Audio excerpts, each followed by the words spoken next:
bersama Ini Budi. Kali ini kita akan membahas tentang proses integrasi nasional. Sebelumnya kita baca contoh soal berikut ini.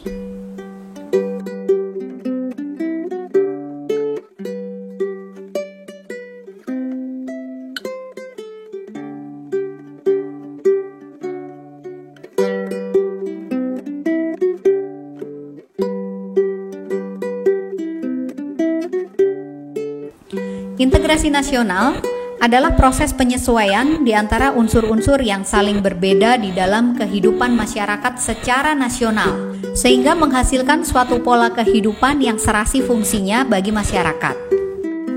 Proses integrasi nasional biasanya akan dipengaruhi oleh aspek-aspek sosiologis dan antropologis.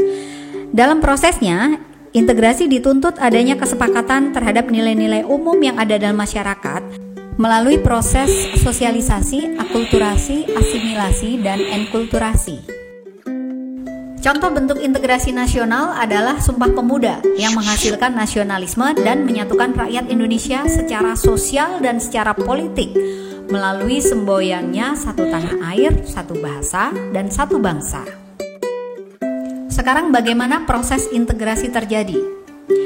Integrasi adalah proses yang tidak bisa dilakukan dan ditempuh dalam waktu yang sangat singkat, tetapi memerlukan proses pembudayaan dan konsensus sosial politik di antara suku bangsa yang ada di dalam sebuah negara.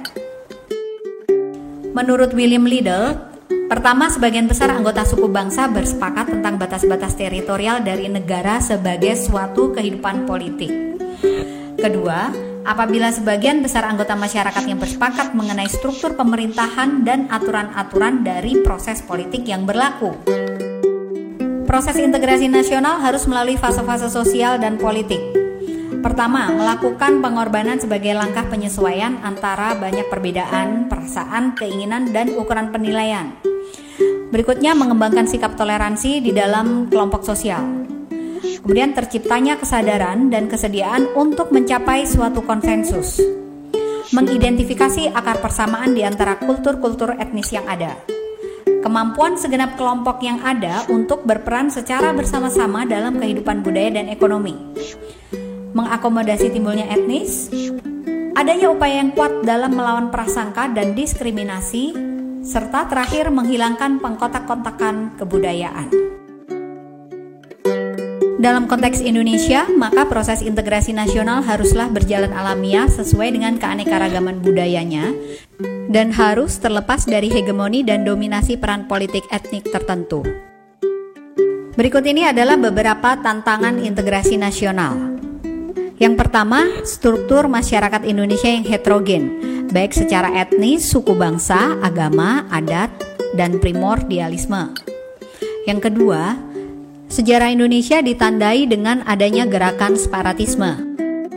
Sejak merdeka 17 Agustus 1945, NKRI selalu dirongrong oleh gerakan separatisme. Misalnya DITII Kartosuwiryo di Jawa Barat, Permesta Kahar Muzakar di Sumatera, APRA, PKI DITII Daud Bereh di Aceh, dan RMS di Maluku, serta GAM di Aceh.